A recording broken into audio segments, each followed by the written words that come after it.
ప్రియమైన దేవుని పిల్లలందరికీ మన ప్రభువైన యేసుక్రీస్తు వారి నామమున శుభాభివందనాలు. మనం ఈరోజు చాలా చక్కటి విషయాన్ని ధ్యానించుకుందాం.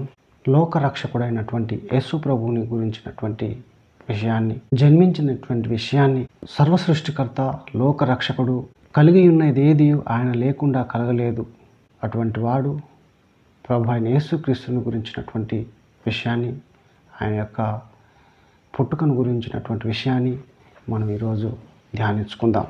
సర్వ సృష్టికర్త, ఆది సంభూతుడు, జీవాధిపతి అయినటువంటి యేసు ప్రభు యొక్క జన్మ రహస్యాన్ని గురించి మనం ఈరోజు ధ్యానించుకుందాం. ఆయన సర్వలోకాధికారి, సర్వలోకాధిపతి, జగత్ సృష్టికర్త.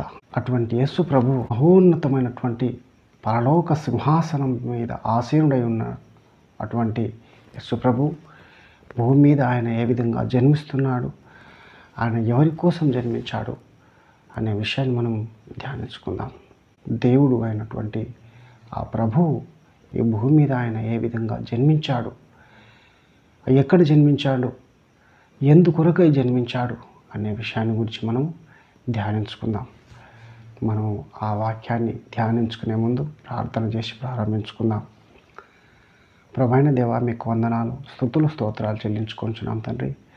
ఎంతవరకు మమ్మల్ని కాపాడిన ప్రభా, ఇదిగో ముందున్న సమయమంతా మీరే మమ్మల్ని కాపాడి రక్షించమని, ఇదిగో మేము వాక్యాన్ని ధ్యానించని ఉండగా తండ్రి, ఆ వాక్యం యొక్క ప్రభా వెలుగులు మా పైన ఉదయింపజేసి తండ్రి, ఇదిగో మాకు అర్థమయ్యే విధంగా వాక్యాన్ని వివరించమని, మా హృదయాల్లో భద్రపరిచి తద్వారా మేము జీవించినట్టు సహాయం అనుగ్రహించమని మా ప్రభు అయిన యేసుక్రీస్తు వారి పేరట అడిగి వేడుకొంచున్నాం పరమ తండ్రి, ఆమేన్. సరే, మనం బైబిల్ గ్రంథాన్ని తెరిచినట్లయితే ఇక్కడ యేసు ప్రభు యొక్క జన్మం గురించి లూకా సువార్త 2వ అధ్యాయంలో వ్రాయబడి ఉంది. ఆయన ఎక్కడ జన్మించాడు, ఎలా జన్మించాడు, ఎందుకొరకై జన్మించాడు అనే విషయాన్ని మనం ఇప్పుడు ధ్యానించుకుందాం. మనం బైబిల్ గ్రంథాన్ని తెరిచి చూసినట్లయితే ఇక్కడ లూకా సువార్త 2వ అధ్యాయంలో ఉంటుంది. ఆయన ఏ సమయంలో జన్మించాడు అంటే రోమా సామ్రాజ్యం, మహాసామ్రాజ్యమైనటువంటి పరిస్థితిలో ఆయన జన్మించాడు. రోమా సామ్రాజ్యం అంటే ఉక్కు పాదముతో ప్రజలను అణిచివేసి నియంతృత్వ పాలన జరిగించినటువంటి ఆ సామ్రాజ్యం, మహాసామ్రాజ్యం, దాదాపుగా ప్రపంచవ్యాప్తంగా భూమండలాన్ని అంతటినీ దాదాపుగా ఏలినటువంటి ఆ మహాసామ్రాజ్యం, ఆ సామ్రాజ్యం గొప్పదైనటువంటి సామ్రాజ్యం. అటువంటి సమయంలో యేసు ప్రభు మానవుల కొరకై సరి అయిన సమయంలో ఆయన జన్మించాడు. ఇక్కడ మనం చూసుకున్నట్లయితే 2వ అధ్యాయం 1వ వచనం ఉంటుంది. ఆ దినములలో సర్వలోకమునకు ప్రజాసంఖ్య వ్రాయవలనని కైసరు ఔగుస్తు వలన ఆజ్ఞ ఆయను.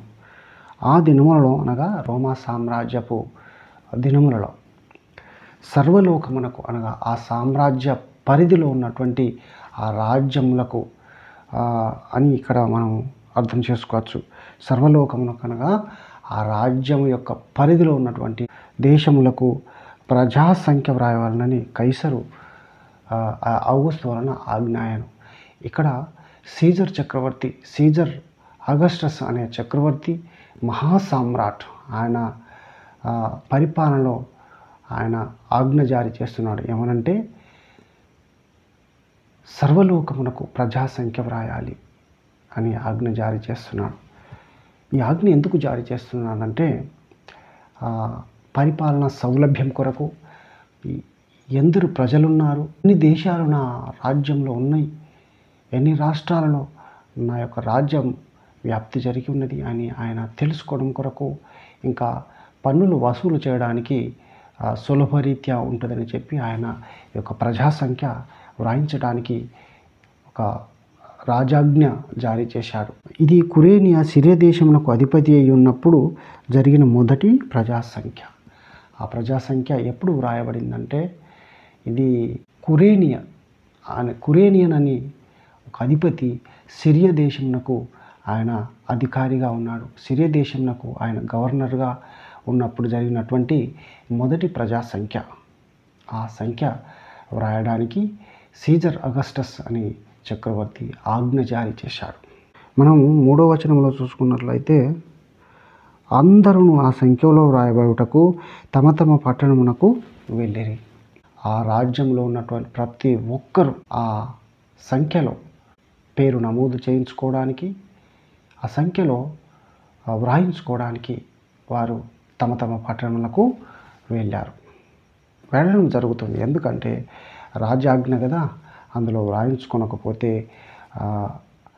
ప్రమాదం అని చెప్పి అందులో వ్రాయించుకోవాలి అని చెప్పి ఖచ్చితంగా ఆ రాజ్యంలో మనం ఉన్నాం, రాజ్యం యొక్క సభ్యులం కనుక అందులో ఖచ్చితంగా పేరు వ్రాయించుకోవాలని చెప్పి వారు వారి యొక్క జన్మస్థలాలకు అనగా వారి యొక్క నేటివ్ ప్లేస్ ఏదైతే ఉంటుందో అక్కడికి వారు వెళ్ళడం జరుగుతూ ఉన్నది.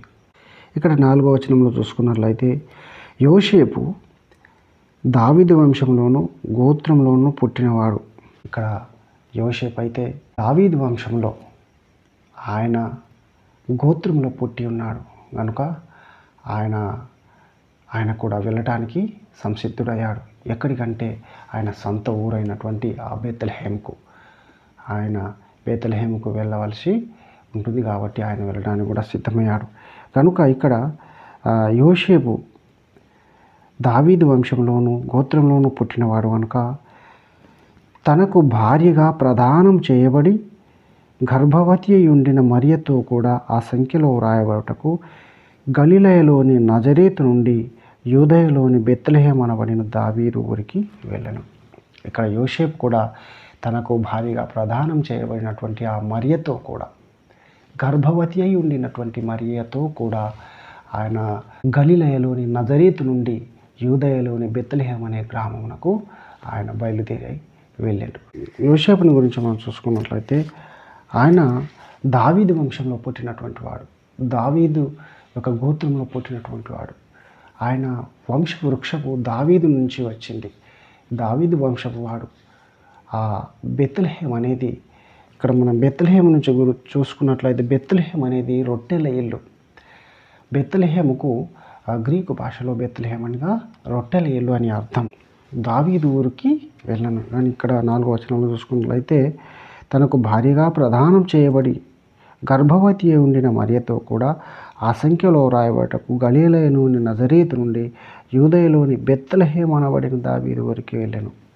ఇక్కడ బెత్లెహేము అనబడిన, అది నిజానికి ఆ యొక్క ఊరు, ఆ యొక్క సిటీ పేరు, ఆ యొక్క పట్టణం పేరు దావీదు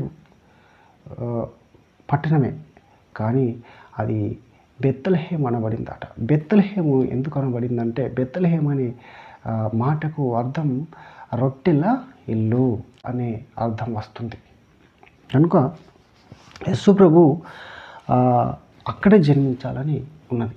మీకా గ్రంథంలో 5వ అధ్యాయం 2వ వచనం ఉంటుంది. ఆయన బెత్లెహేములోనే జన్మించాలని ఆ ప్రవచనం వ్రాయబడి ఉన్నది. పూర్వం చెప్పినటువంటి ఆ ప్రవచనం నెరవేర్పు కొరకు ఆయన బెత్లెహేములోనే జన్మించాలని ఉన్నది. కాబట్టి ఆ ప్రవచనపు యొక్క నెరవేర్పు జరగాలి.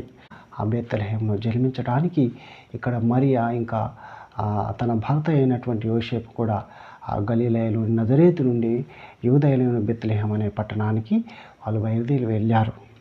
ఇక్కడ మనము మీకా గ్రంథం చూసుకున్నట్లయితే 5వ అధ్యాయం 2వ వచనంలో ఉంటుంది. కాబట్టి వారు అక్కడికి వెళ్ళడం జరిగింది. ఇక్కడ బెత్లెహేము అనగా రొట్టెల ఇల్లు అంటే ఇక్కడ మనం చూసుకుంటే యోహాను సువార్త 6వ అధ్యాయం 35వ వచనంలో ఉంటుంది. ఆయనే జీవాహారము నేనే, నా యొద్దకు వచ్చేవాడు ఎంత మాత్రము ఆకలి కొనడు అని ఆయన అంటాడు. కనుక జీవాహారమైనటువంటి ఆయన రొట్టెల ఇల్లు అని తన గ్రామమున జన్మించాలి. తన యొద్దకు వచ్చేవారు ఎంత మాత్రము ఆకలి కొనడు అని ఇక్కడ ఆయన చెబుతున్నటువంటి పరిస్థితి కనబడుతుంది. ఆయన జీవాహారం నేనే, జీవాహారం అయినటువంటి ఆయన ఆ బెత్లెహేము గ్రామంలోనే జన్మించాలని ప్రవచనం రాయబడి ఉన్నది. కాబట్టి అక్కడే ఆయన జన్మించడానికి ఇక్కడ ఇదంతా జరుగుతున్నది. ఆయన జన్మించడం కొరకు ఇక్కడ రాజాజ్ఞ జారీ చేయబడింది. ఎక్కడెక్కడి వారైనా తమ సొంత ఊళ్ళకు వెళ్ళాలని చెప్పి రాజాజ్ఞ జారీ చేయబడింది. తమ పేర్లని నమోదు చేయించుకోవాలి ప్రజా సంఖ్యలోని. దేవుడు యేసు ప్రభు జన్మకు ముందే ఈ యొక్క ప్రణాళిక జరుగుతున్నది. ఆ ఆయన ఇక్కడికి రావాలి, బెత్లెహేములో జన్మించాలి, ఎందుకంటే ప్రవచనం యొక్క నెరవేర్పు జరగాలని చెప్పి ఆ ప్రవచన నెరవేర్పు కొరకు ఇక్కడ సీజర్ అగస్టస్ అనే చక్రవర్తిని దేవుడు ఇక్కడ వాడుకుంటూ ఉన్నాడు.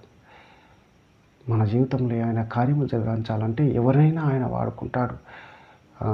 తన కొరకు కార్యములు చేసేవారి విషయమై ఆయన చాలా శ్రద్ధ కలిగి ఉంటాడు. ఇక్కడ యేసుప్రభు యొక్క పుట్టుకను విషయమైనటువంటి ఆ యొక్క నెరవేర్పు కొరకు ఆయన సీజర్ చక్రవర్తిని వాడుకున్నటువంటి పరిస్థితి ఉన్నది. ప్రపంచాన్ని దాదాపుగా సర్వలోకమునకు ప్రజాసంఖ్య వ్రాయించేటువంటి పరిస్థితి, ఆయన యొక్క రాజ్య విస్తీర్ణము భూమండలం అంతా వ్యాప్తి చెంది ఉన్నది. కనుక అటువంటి మహాచక్రవర్తిని ఆయన దేవుడు వాడుకుంటూ ఉన్నాడు. కాబట్టి ఆ రాజాజ్ఞ జారీ అవడం జరిగింది. ఈ యొక్క యోసేపు ఆయన భార్య అయినటువంటి మరియా వాళ్ళు ఇద్దరు బయలుదేరి బెత్లెహేము గ్రామమునకు వచ్చారు. బెత్లెహేము గ్రామంలో జన్మించాలి కాబట్టి జీవాహారం నేనే అంటున్నాడు. 6వ వచనం, వారక్కడ ఉన్నప్పుడు ఆమె ప్రసవ దినములు నిండెను గనుక తన తొలిచూలు కుమారుని కని పొత్తి గుడ్డలతో చుట్టి సత్రంలో వారికి స్థలం లేనందున ఆయనను పశువుల తొట్టిలో పరుండబెట్టెను. ఇక్కడ ముఖ్యమైన విషయం రాయబడి ఉన్నది. వారక్కడ ఉన్నప్పుడు ఆమె ప్రసవ దినములు. ఎక్కడ ఉన్నప్పుడు? వారక్కడ అనగా బెత్లెహేములో ఉన్నప్పుడు ఆమె ప్రసవ దినములు నిండెను కనుక ఆమె తన తొలిచూలు కుమారుని కన్నది.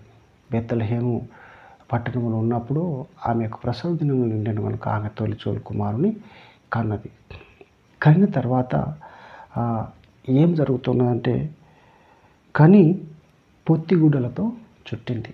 కన్న తర్వాత ఆ యొక్క చిన్నారి శిశువుని దేవాది దేవుడైనటువంటి ఆ యొక్క కలిగి ఉన్నది ఏది ఆయన లేకుండా కలగలేదు అని అటువంటి ఆయన శిశువుగా పుట్టినప్పుడు ఆయనని కనిన తర్వాత ఆయన పొత్తిగుడ్డలతో చుట్టబడ్డాడు.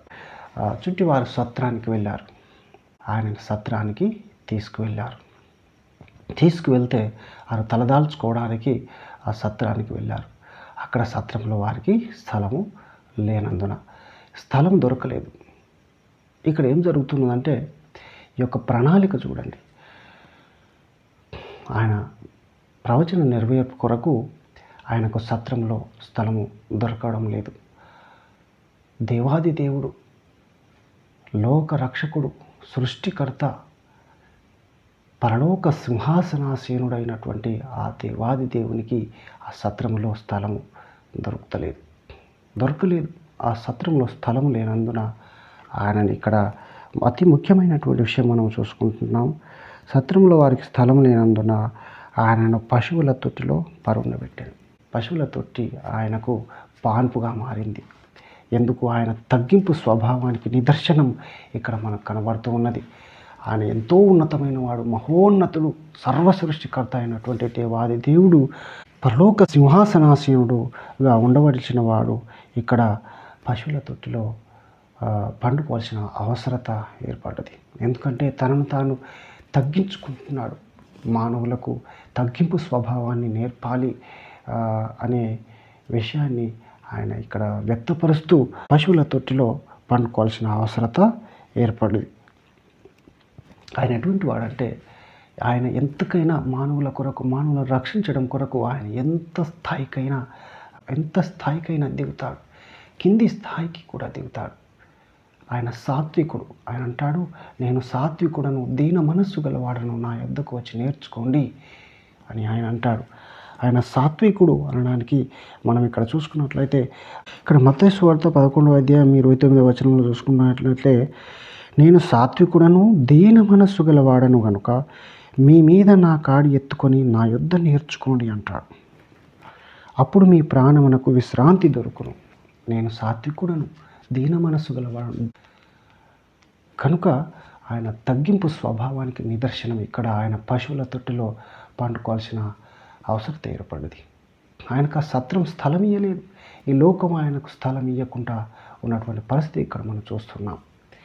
కనుక ఇక్కడ మనం ఇంకా చూసుకున్నట్లయితే ఫిలిప్పీలకు రాసిన పత్రిక 2వ అధ్యాయం 5 నుంచి 8వ వచనం చూసుకున్నట్లయితే ఆయన తగ్గింపు స్వభావం ఎంతగా ఉన్నదంటే మనం ఇక్కడ వచనం చూసుకుందాం. క్రీస్తు యేసునకు కలిగిన ఈ మనస్సు మీరును కలిగియుండుడి. ఆయన దేవుని స్వరూపం కలిగిన వాడై ఉండి దేవునితో సమానముగా ఉండుట విడిచిపెట్టకూడని భాగ్యమని ఎంచుకొనలేదు కానీ మనుష్యుల పోలికగా పుట్టి దాసుని స్వరూపమును ధరించుకొని తన్ను తానే రిక్తునిగా చేసుకొనెను. మరియు ఆయన ఆకారమందు మనుష్యుడిగా కనబడి మరణం పొందినంతగా అనగా శిలువ మరణం పొందినంతగా విధేయత చూపిన వాడై తన్ను తాను తగ్గించుకొనెను. ఇక్కడ ఆయన ఎంతగా తగ్గించుకుంటున్నాడంటే ఆయన దేవుని స్వరూపం కలిగిన వాడై, ఇక్కడ 6వ వచనంలో అంటున్నాడు, ఆయన దేవుని స్వరూపం కలిగిన వాడై ఉండి దేవునితో సమానముగా ఉండుట విడిచిపెట్టకూడని భాగ్యమని ఎంచుకోనలేదు. దేవుని స్వరూపం కలిగిన వాడే, కానీ అటువంటి భాగ్యాన్ని విడిచిపెట్టకూడదు అని ఆయన అనుకోనట్లేదు. కానీ మనుష్యుల పోలికగా పుట్టి, ఆయన మనుష్య పోలికగా పుట్టి మనుష్యాకారం ధరించుకున్నాడు. పుట్టి దాసుని స్వరూపమును ధరించుకొని దాసుని స్వరూపం ధరించుకున్నాడు. తన్ను తాను రిక్తునిగా చేసుకున్నాడు. ఏమీ లేనటువంటి వాడుగా ఆయన చేసుకున్నాడు. మహాకాశము సృష్టికర్త అయినటువంటి దేవుడు, పరలోక సింహాసనాసీనుడైనటువంటి దేవుడు అన్నీ విడిచిపెట్టి నీ కొరకు, నా కొరకు, నీ పాపముల నుండి విడిపించడం కొరకు, నా పాపల నుండి విడిపించడం కొరకు, సర్వమానవాళి పాప పరిహారార్థమై తను సిలువ వేయబడడం కొరకు, రక్తధారలు కార్చడం కొరకు ఆయన పరలోకం నుండి దిగి వచ్చి ఈ భూమి మీద ఆయన రిక్తునిగా చేసుకున్నాడు. తను తాను తగ్గించుకున్నాడు, రిక్తునిగా చేసుకొని ఇంకేమంటున్నాడు, మరియు ఆయన ఆకారమందు మనుష్యుడిగా కనబడి, ఆయన ఆకారమందు ఎలా మనుష్యుడిగా కనబడి మరణము పొందినంతగా, ఇంకా శిలువ మరణం పొందినంతగా విధేయత చూపిన వాడై తన్ను తాను తగ్గించుకున్నాడు. ఈ విధంగా ఆయన యొక్క మనసు ఎలా ఉన్నదంటే తగ్గింపు స్వభావం కలిగినటువంటి మనసు. ఈరోజు బిడ్డ చూసుకున్నట్లయితే నీకు నాకు ఉన్నదా? మనల్ని మనం ఆత్మీయ పరిశీలన చేసుకోవాలి. ఎందుకంటే క్రీస్తు యేసునకు కలిగిన ఈ మనస్సు మీరును కలిగి ఉండు అని ఇక్కడ చెప్తున్నాడు. క్రీస్తు యేసునకు ఎంతటి మనసు కలిగి ఉన్నది? పరలోక సింహాసనాసీనుడైనటువంటి ఆయన ఈ భూమి మీదకి వచ్చి ఆయన తగ్గింపు స్వభావం కలిగిన వాడై ఆయన పశువుల తొట్టిలో పండుకోవాల్సిన అవసరం ఏర్పడ్డది. ఎందుకు?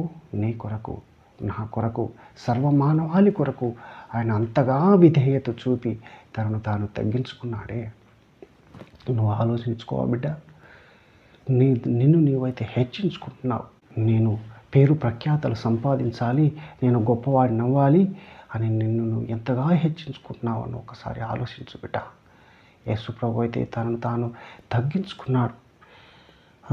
ఇంకా చూసుకున్నట్లయితే మనము మరణం పొందినంతగా ఆయన తగ్గించుకున్నాడు. నీ కొరకు, నా కొరకు ఆయన మరణించవలసి ఉంటుంది. ఆయన మరణించాడు. ఇంకా ఆ మరణంలో కూడా శిలువ మరణం అతి ఘోరమైనటువంటి మరణం. అది యాతనతో కూడినటువంటి మరణం, వేదనతో, బాధతో కూడినటువంటి మరణాన్ని పొందినంతగా ఆయన విధేయత చూపాడు. నీ కొరకు, నా కొరకు ఆయన జన్మించాడు. ఇక్కడ ఇంకా మనం చూసుకున్నట్లయితే ఆయన జీవితంలో ఆయనకు ఏమాత్రము స్థలం దొరికేది కాదు. ఎక్కడ ఆయనకు తలవాల్చుకోవడానికైనాను స్థలం దొరికేది కాదు. ఇక్కడ ఆయన లూకాసు వార్త 4వ అధ్యాయం 20వ వచనంలో కూడా ఉంటుంది. మత్తయి సువార్త 2వ అధ్యాయం 13వ వచనంలో, ఇంకా మత్తయి సువార్త 8వ అధ్యాయం 20వ వచనంలో ఉంటుంది. నక్కలకు బొరియలు ఉంటాయి, ఆకాశ పక్షులకు గూళ్ళు ఉంటాయి, కానీ మనుష్య కుమారుడికి తలవాల్చుకోవడానికైనా స్థలం లేదంటాడు. ఈ విధంగా ఆయన ఈ భూమి మీద ఒక తలవాల్చుకోవడానికి కూడా స్థలం లేనటువంటి పరిస్థితిని ఎదుర్కొన్నాడు. నీ కొరకు, నా కొరకు అంతటి తగ్గింపు స్వభావం ఉన్నది. ఈరోజు ఆయన యొక్క జన్మ వేడుకల్ని మనం జరుపుకుంటాం. ఆర్భాటంగా హంగులతో కూడినటువంటి విధానంలో మనం జరుపుకుంటున్నాం. కానీ ఎంతగా తగ్గించుకున్నాడో ఆ తగ్గింపు స్వభావాన్ని చూస్తున్నామా? ఆయన పశువుల తొట్టిలో నీ కొరకు, నా కొరకు పండుకోవాల్సిన అవసరం ఏర్పడ్డది. దాన్ని గమనించి బిడ్డ, ఈరోజు ఆర్భాటంతో, సంతోషంతో, మహదానందంతో నువ్వు గంతులు వేస్తూ, ఎగురుతూ, కేరింతలు వేస్తూ, గెంతుతూ ఉన్నావే. ఆయన తగ్గింపు స్వభావాన్ని చూడవా? నీ కొరకు, నా కొరకు నీవు ఈరోజు ఇంత ఆనంద అతిరేకాలతో సంతోషంతో ఉన్నావంటే దానికి కారణం ఆయన తగ్గింపు స్వభావమే. నీలో ఆ తగ్గింపు స్వభావం ఆ తగ్గింపు స్వభావం నీలో నువ్వు పునికి పుచ్చుకోవాలి. యేసు ప్రభువుకు ఉన్నటువంటి ఆ తగ్గింపు స్వభావం నువ్వు పునికి పుచ్చుకొని ఆయనలా నువ్వు బ్రతకాలని ఆయన ఆశ, ఆయన కోరిక, ఆయన ఆకాంక్షిస్తున్నాడు. కనుక నీవు కూడా బిడ్డ ఈరోజు తగ్గింపు స్వభావాన్ని కలిగి బ్రతుకుతానని ఈ రోజు నుంచి నువ్వు నిర్ణయం తీసుకో. నీ మనసులో నిర్ణయించుకో. పశువుల తొట్టిలో ఆయన పండుకోవాల్సిన అవసరత ఏర్పడ్డది. పరలోక సింహాసనం ఎక్కడ? మహాకాశములకు ఎత్తైనటువంటి శిఖరాగ్రాన పరలోకం ఉంటుంది. ఆ పరలోక సింహాసనం ఎంత గొప్పది! ఎవరు సమీపించలేని తేజస్సులో ఆయన ఉంటాడు. అటువంటి సమీపించరాని తేజస్సులో ఉంటున్నటువంటి ఆయన నీ సమీపంలో కూడా కాకుండా దిగజారి ఇంకా పశువుల తొట్టిలో ఉండవలసిన అవసరత ఏర్పడ్డది. ఎందుకొరకు? నీ కొరకు, నీ పాపముల నుండి నువ్వు విడిపించబడాలి, నీవు రక్షించబడాలి, నీకు మోక్షం దొరకాలి, నువ్వు పాప పోయినటువంటి జీవితంతో మగ్గిపోకుండా ఉండాలి, నువ్వు నరక యాతన అనుభవించకుండా ఉండాలి, నువ్వు నరకంలో పడి యుగాలు కాలకుండా ఉండాలి, నువ్వు రక్షించబడాలి. నీకు రక్షణ భాగ్యం కలగజేయడం కొరకు ఆయన పశువుల తొట్టిలోకి వచ్చాడు. పశువుల తొట్టి అంత అనువైనటువంటి స్థలమా? కాదే. పశువుల తొట్టి పశువులకు మేత ఉండే అటువంటి స్థలము, ఆ గడ్డి అందులో ఉంచేటువంటి స్థలము. కనుక అది క్రిమికీటకాలతో, దుమ్ము ధూళితో, ఆ పొట్టు, అక్కడ ఆకులు, రొల్లు, అది భూగు అటువంటిది ఉంటుంది. అది అంత అనువైనటువంటి ప్రదేశం కాదు. కనుక యేసు ప్రభువు యాతన అనుభవిస్తున్నాడు. ఆయన పరలోకాన్ని విడిచిపెట్టి నీ కొరకు, నా కొరకు పశువుల తొట్టిలో పండుకోవాల్సిన అవసరత ఏర్పడింది. కనుక బిడ్డ, పుట్టినప్పుడు ఏం జరుగుతున్నదంటే ఇక్కడ మనం చూసుకుందాం. లూకాసు వార్త 2వ అధ్యాయం. తన తొలిచూలు కుమారుని కని పొత్తిగుడ్డలతో చుట్టి సత్రంలో వారికి స్థలం లేనందున ఆయనను పశువుల తొట్టిలో పరుండబెట్టెను. ఇక్కడ ఆయన పుట్టాడు, ఆయన జన్మించాడు. ఆయన యొక్క జన్మని గురించినటువంటి ఆ వార్తని ఆయన నీ కొరకు, నా కొరకు, ప్రపంచ ప్రజల పాపంలో నుండి విడిపించడం కొరకు ఆయన జన్మించాడు. ఆ జన్మించినటువంటి విషయాన్ని ఇక్కడ దేవాది దేవుడు తన దూతల ద్వారా వెల్లడిపరుస్తున్నాడు. ఎవరికి ఆయన తెలియపరుస్తున్నాడంటే గొర్రెల కాపరులకు, ఒక రాజుకో, మహారాజులకో, అధికారులకో, అధిపతులకు కాదు ఆయన తెలియపరిచేది. ఇక్కడ గొర్రెల కాపరులకు తెలియపరుస్తున్నాడు. గొర్రెల కాపరులు అంటే ఆనాడు విలువైన వారు కాదు, వారు వెలివేయబడినటువంటి వారు, తక్కువ జాతిగా పిలువబడేటువంటి వారు, అటువంటి నీచమైనటువంటి స్థితిలో, స్థానంలో ఉన్నటువంటి వారికి ఆయన పరలోక దూతలతో ఆయన తెలియపరుస్తున్నాడు. వర్తమానం పంపి ఆయన తెలియపరుస్తున్నాడు. ఇక్కడ ఏమిటి చూసుకుంటే, ఆ దినములలో కొందరు గొర్రెల కాపరులు పొలములో ఉండి రాత్రివేళ తమ మందను కాచుకొనుచుండగా ప్రభువు దూత వారి యొద్దకు వచ్చి నిలిచెను. ఇక్కడ ప్రభువు దూత గొర్రెల కాపరుల యొద్దకు వచ్చి ఆయన ప్రత్యక్షమయ్యాడు. ఏమని చెప్తున్నాడు? వచ్చి నిలిచెను. ప్రభువు మహిమ వారు చుట్టూ ప్రకాశించినందున, ఇక్కడ ప్రభువు యొక్క మహిమ అనగా ఆ దేవదూత యొక్క మహిమ వారి చుట్టూ ప్రకాశించినందున వారు మిక్కిలి భయపడిరి. వారు చాలా బాధతో ఆ గొర్రెల కాపురులు రాత్రిలో తమ మందను కాచుకొనుచుండగా వారి చుట్టూ ఒక ప్రకాశమానమైనటువంటి దేదీప్యమానమైనటువంటి వెలుగు, సూర్యుని వలె ఉన్నటువంటి ఆ వెలుగు, తేజోమయమైనటువంటి ఆ వెలుగు వారు చూసినప్పుడు చాలా భయపడ్డారు. భయపడ్డటువంటి సమయంలో భయపడకుడి, వారు ఆ దేవదూత భయపడకుడి అంటున్నది. ఆ దేవదూత అయితే వారికి చెప్తున్నది భయపడకుడి. ఇప్పుడు చెప్పేటువంటి ఈ యొక్క వార్త చాలా విశేషమైనది, చాలా రక్షణార్థమైనటువంటి, లోక పాప పరిహారార్థమైనటువంటి, రక్షణ కలుగజేసేటువంటి వార్త. ఇక్కడ చెబుతున్నారు, ఇదిగో ప్రజలందరికీ కలుగబో మహాసంతోషకరమైన శుభవర్తమానము నేను మీకు తెలియజేయుచున్నాను. ఏమంటున్నాడు? ఇదిగో ప్రజలందరికీ కలుగబో మహాసంతోషకరమైనటువంటి శుభవర్తమానం నేను మీకు తెలియజేయుచున్నాను. ఇక్కడ కొందరికి అంటున్నాడా? యేసు ప్రభు యొక్క జన్మ, యేసు ప్రభు యొక్క రక్షణ కొందరిగా కాదే, దేవదూత ద్వారా ప్రకటింపబడుతూ ఉన్నది. నువ్వో నేనో చెప్పడం కాదు, ఒక సాధారణమైన వ్యక్తికి ఇక్కడ ప్రకటించట్లేదు, దేవదూత ద్వారా ప్రకటింపబడుతూ ఉన్నటువంటి వార్త. యేసు ప్రభువు ఒక సంచలనమైనటువంటి వార్త, యేసు ప్రభు యొక్క పుట్టుకను గురించినటువంటి వార్త దేవదూతల ద్వారా ప్రకటింపబడుతూ ఉన్నది. ఇదిగో ప్రజలందరికీ కలగబో మహా సంతోషకరమైనటువంటి శుభవర్తమానము నేను మీకు తెలియజేయుచున్నానని ప్రకటింపబడుతూ ఉన్నది. నేను ఈరోజు మన సాధారణమైనటువంటి వ్యక్తులు ఒక ప్రకటన చేస్తేనే అది సంచలనం అవుతుంది. ఆనాడు ఆ దేవదూత చేస్తున్నాడు. ఏమనంటే, ప్రజలందరికీ కలగబో మహా సంతోషకరమైన శుభవర్తమానము నేను మీకు తెలియజేస్తున్నానని ఆయన తెలియజేస్తున్నాడు. ఎవరికి? ఆ గొర్రెలు కాల్చుకొంచున్నటువంటి ఆ గొర్రెలకు. యేసు ప్రభువు ప్రధాన కాపరి కనుక ఆయన ప్రధాన కాపరిగా ఉన్నందువలన ఆ యొక్క వార్త గొర్రెలకు తెలియపరుస్తూ ఉన్నాడు. 11వ వచనం చూసుకున్నట్లయితే, దావీదు పట్టణమందు నేడు రక్షకుడు మీ కొరకు పుట్టి ఉన్నాడు అని ఆ ప్రజలందరికీ కలుగు మహా సంతోషకరమైనటువంటి శుభవర్తమానము తెలియపరుస్తూ, సిటీ ఆఫ్ డేవిడ్, ఆ దావీదు పట్టణమందు నేడు రక్షకుడు మీ కొరకు పుట్టి ఉన్నాడు. రక్షకుడు అనగా వారి పాపం నుండి వారిని విడిపించేటువంటి మోక్షకుడు మీ కొరకు పుట్టి ఉన్నాడు. ఇది మహా సంతోషకరమైనటువంటి శుభవర్తమానం అని ఆ దూత ప్రకటిస్తున్నది. ఇక్కడ మనం చూసుకున్నట్లయితే రక్షకుడిని గురించి మనం చూసుకున్నట్లయితే మత్తయి సువార్త 1వ అధ్యాయం 21వ వచనంలో ఉంటుంది. ఆమె ఒక కుమారుని కనును, తన ప్రజలను వారి పాపం నుండి ఆయనే రక్షించును కనుక ఆయనకు యేసు అని పేరు పెట్టుదు అనెను. ఇక్కడ మీ కొరకు రక్షకుడు పుట్టి ఉన్నాడు. ఆయనే యేసు ప్రభువు. రక్షకుడు యేసును పేరునకు రక్షకుడు అని అర్థం కనుక రక్షకుడు మీ కొరకు పుట్టి ఉన్నాడు అని ఆ దేవదూత ప్రకటిస్తూ ఉన్నటువంటి పరిస్థితి మనం ఇక్కడ చూస్తున్నాం. యోహాను సువార్త 3వ అధ్యాయం 17, 4వ అధ్యాయం 32 కూడా రక్షకుడిని గురించినటువంటి వివరణ ఉంటుంది. లూకా సువార్త 5వ అధ్యాయం 31, అపోస్తల కార్యం 13వ అధ్యాయం 23, రోమా పత్రిక 11వ అధ్యాయం 14, మొదటి తిమోతి పత్రిక 4వ అధ్యాయం 10వ వచనం, మొదటి యోహాను 4వ అధ్యాయం 14వ వచనం, 16వ అధ్యాయం 16వ వచనంలో కూడా ఉంటుంది. మత్తయి సువార్త 1వ అధ్యాయం 16వ వచనంలో కూడా ఉంటుంది. ఇక్కడ మనం చూసుకున్నట్లయితే రక్షకుడు మీ కొరకు పుట్టి ఉన్నాడు. ఆయన ప్రభువైన క్రీస్తు.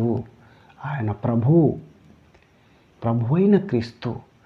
ప్రభు అనగా రాజు, క్రీస్తు అనగా అభిషిక్తుడు.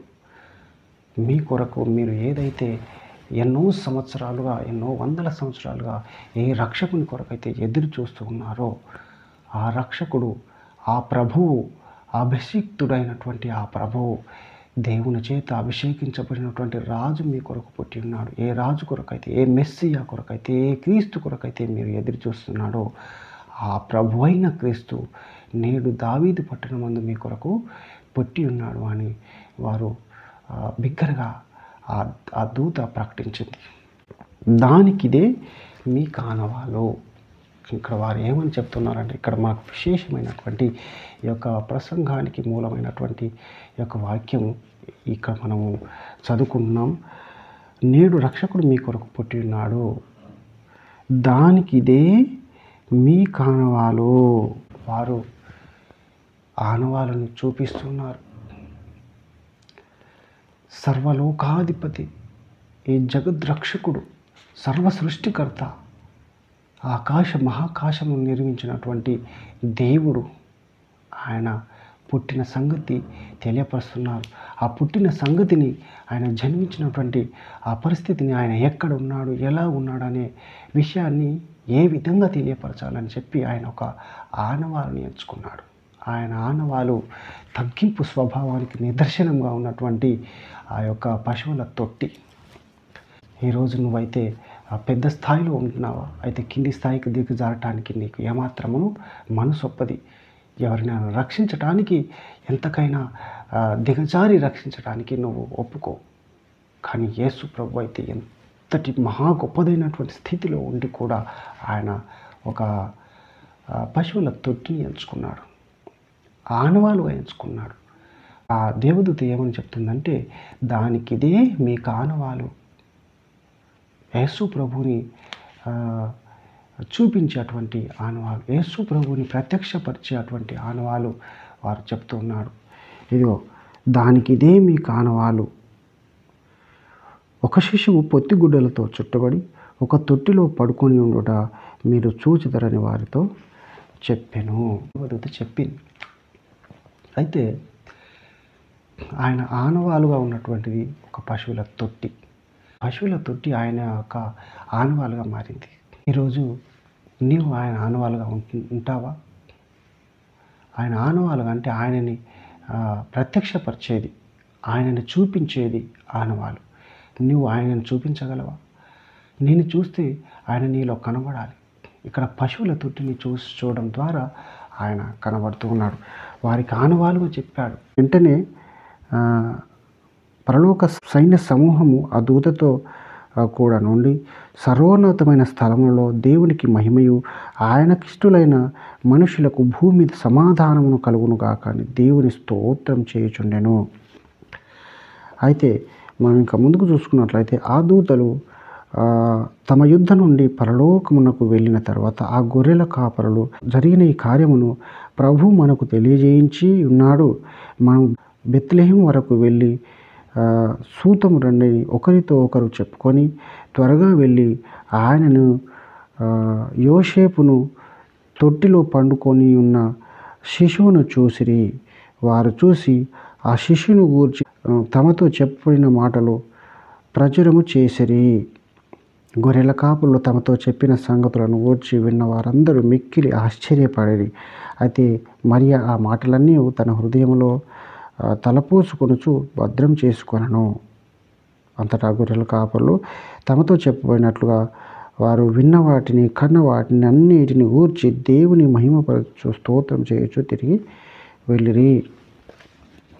అక్కడ వారికి ఒక ఆనవాలు కనపరిచింది ఆ దేవదూత. యేసు ప్రభుని చూపించేటువంటి ఆనవాలు. యేసు ప్రభుని మొట్టమొదట ఈ భూమి మీద జన్మించినప్పుడు ఒక సిగ్నిఫికేషన్గా, ఒక గుర్తుగా వాడుకున్నాడు దేవుడు. ఒక పశువుల తొట్టిని గుర్తుగా వాడుకున్నాడు.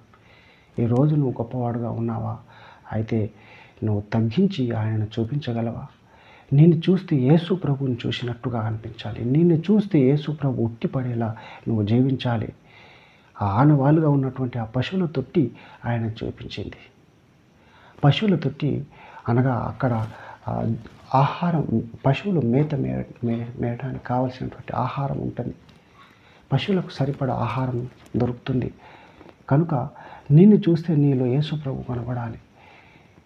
ప్రజలకు రక్షణ కొరకైనటువంటి వాక్యం నీలో నిలవాలి. ఇక్కడ పశువుల తొట్టి పశువులకు ఆహారంగా ఉన్నటువంటి పరిస్థితి. ఆయన కూడా జీవాహారమై ఉన్నాడు. ఆయన రొట్టెల ఇల్లు అయినటువంటి బెత్లెహేములో జన్మించాడు. రొట్టెల ఇల్లు దావీదు ఊరు, అది బెత్లెహేము అనబడింది కనుక ఆ రొట్టెల ఇల్లు అన్నటువంటి ఆ ఊరిలో జన్మించాడు. ఆయన జీవాహారమై ఉన్నాడు. ఇక్కడ ఆయన జీవాహారం కనుక పశువులకు ఆహారంగా ఉన్నటువంటి ఆ తొట్టిలో పండుకొని ఉన్నాడు. పశువులు పుష్కలంగా మేతని తిని అవి బ్రతుకుతాయి. ఆయన మేతగా మారాడు. నీ కొరకు నా కొరకు ఆయన జీవాహారంగా మారాడు. ఆయన విరువబడ్డాడు, ఆయన కొట్టబడ్డాడు. ఆయన నీ కొరకు నా కొరకు తన ప్రాణం పెట్టాడు. ఆయన జీవాహారం నేనే, నా యొద్దకు వచ్చాడు ఎంత మాత్రం ఆకనివరడు ఆయన అన్నాడు. నేనే జీవాహారం అన్నాడు. ఆహారమైనటువంటి యేసు ప్రభు నీ కొరకు నాకు పశువుల తొట్టిలో పండుకున్నాడు. ఆ పశువుల తొట్టి ఆయనకు ఒక గుర్తుగా మారింది. నువ్వు ఆయనకు ఒక గుర్తుగా, ఒక ఆనవాలుగా ఉంటావా? అయితే ఈరోజు నిర్ణయం తీసుకో. నేను ఆయనను చూపించే ఆనవాలుగా ఉంటాను. నీలో ఆయన ఉట్టి పడేలా కనబడాలి. నిన్ను చూస్తే ప్రజలు ఆయన కనబడేటట్టుగా నువ్వు జీవించాలి. కానీ నువ్వు ఈరోజు ఎలా జీవిస్తున్నావు? గర్వంతో, డంభంతో, గొప్పతనం ఫీల్ అవుతూ, విర్రవీగుతూ, కామ క్రోధ లోభ మోహ మదమత్సరాలతో పేట్రేగిపోతూ సైతానీయ లక్షణాలతో ఉంటున్నావు. అయితే నీ గుణాన్ని ఈరోజు మార్చుకొని యేసు ప్రభుని నీ హృదయంలోనికి తీసుకొని ఆయన నీ హృదయంలో ఉండాలి. నీ హృదయంలో ఉన్నట్లయితే నువ్వు ఆనవాలుగా ఉంటావు. ఆనాడు ఆ పశువుల తొట్టి ఏ విధంగా ఆయన జన్మించడానికి, ఆయన పడుకోవడానికి ఆనవాలుగా మారిందో, ఆ గొల్లలు చూడటానికి, గొల్లలు గుర్తుపట్టడానికి ఆ పశువుల తొట్టిని చూసి వారు గుర్తుపట్టారు. ఆనవాలు వారు చూశారు. నిన్ను చూడడం ద్వారా నీలో యేసుప్రభు కనబడాలి. నీ జీవిత విధానం, నీ నడువడి, నీ యొక్క బిహేవియర్, నువ్వు ఏ విధంగా జీవించాలి, నువ్వు యేసుప్రభు కనబడాలి. నీలో నువ్వు ఆనవాలుగా ఉండాలి. నిన్ను చూస్తే యేసుప్రభుని చూసినట్లు కనబడాలి. నిన్ను చూస్తే ఒక దొంగగా కనబడితే యేసుప్రభు నీలో నేలంటే, నిన్ను చూస్తే ఒక వ్యభిచారిగా, నిన్ను చూస్తే ఒక నరహంతడుగా, నిన్ను చూస్తే ఒక అబద్ధీకుడుగా, నిన్ను చూస్తే ఒక దొంగగా నువ్వు ఉన్నట్లయితే నీలో యేసుప్రభు ఉండడు. కానీ నిన్ను చూస్తే యేసుప్రభుని చూసినట్లుగా నువ్వు ఆనవాలుగా మారాలి. నువ్వు ఆనవాలు అవుతావా? అయితే మంచిది బిడ్డ. యేసుప్రభుని సూచించే అటువంటి గుర్తుగా నువ్వు మారాలి. యేసుప్రభుని ప్రత్యక్షపరిచే చిహ్నంగా నువ్వు మారాలి. ఎందుకంటే నీ ద్వారా ఆయన ప్రకటించబడాలని, నీ ద్వారా ఎందరినో రక్షించాలని ఆయన కోరుకుంటా ఉన్నాడు. కనుక నువ్వు యేసుప్రభువుకు గుర్తుగా మారాలి. ఈరోజు నిర్ణయం తీసుకో. నీలో ఉన్నటువంటి ఆ విపరీతమైనటువంటి గుణాలు, నీలో ఉన్నటువంటి ఆ క్రోధపు ఆలోచనలు, అసూయ, కామ, క్రోధము, మోహము, వ్యభిచారపు ఆలోచనలు, అబద్ధీకునిగా ఉన్నటువంటి నీ ఆలోచనలు మార్చుకొని ఆనవాలుగా మారు. ఆనాడు దేవదూతల చేత ప్రకటించాడు, ఇదిగో దానికి ఇదే మీ ఆనవాలు అని. వారన్నట్లు నిన్ను యేసు ప్రభు ఇదిగో నా ఆనవాలు అని నిన్ను గురించి ఆయన సాక్ష్యం చెప్పాలి. నువ్వు ఆనవాలుగా, ఆయనకు ఆనవాలుగా, ఆయనకు తగిన పాత్రగా నువ్వు మారినట్లయితే నువ్వు మెప్పైన వాడివి. ఈరోజు ఆయనను గురించినటువంటి ఆ యొక్క ఉత్సాహంలో నువ్వు ఉన్నావే, ఆయన నీ కొరకు పుట్టాడని. కానీ నువ్వు ఆనవాలుగా ఉన్నావా? నువ్వు ఆయనని ఉట్టిపడేలా, ఆయన జీవితం నీళ్ళను చూస్తే ఉట్టిపడేలా ఉన్నావా? నేను చూస్తే ఆయనను చూసినట్లు నువ్వు ఉన్నావా? ఆయన పోలిక, ఆయన స్వరూప సౌందర్యం, ఆయన గుణలక్షణాలు నీలో కనబడాలని, నువ్వు వాటిని పెంపొందించుకోవాలని ఆయన కోరుతా ఉన్నాడు. బిడ్డ, ఒకవేళ లేనట్లయితే నువ్వు ఈ రోజు నుంచి నువ్వు నీ యొక్క గుణాన్ని మార్చుకో. ఆయన నీ కొరకు ఆయన జన్మించాడు, తనను తాను తగ్గించుకున్నాడు, పరలోకాన్ని విడిచి భూమి మీదకి వచ్చాడు, ఈ భూమి మీద తాను తగ్గించుకొని జీవించాడు. కనుక యేసు ప్రభువును కలిగినటువంటి ఆ మనసు మీరును కలిగి ఉండుడి అన్నాడు. తగ్గింపు స్వభావం. కనుక ఈనాడు ఆయన కలిగినటువంటి మనసు మనం కలిగి ఉందాం. ఆ తగ్గింపు స్వభావం కలిగి మన జీవితంలో ఆయన ఉట్టిపడేలా మనం జీవించి మనం ఆనవాలుగా మారుదాం. బిడ్డ, కళ్ళు మూసుకున్నట్లయితే ప్రార్థన చేసుకుందాం.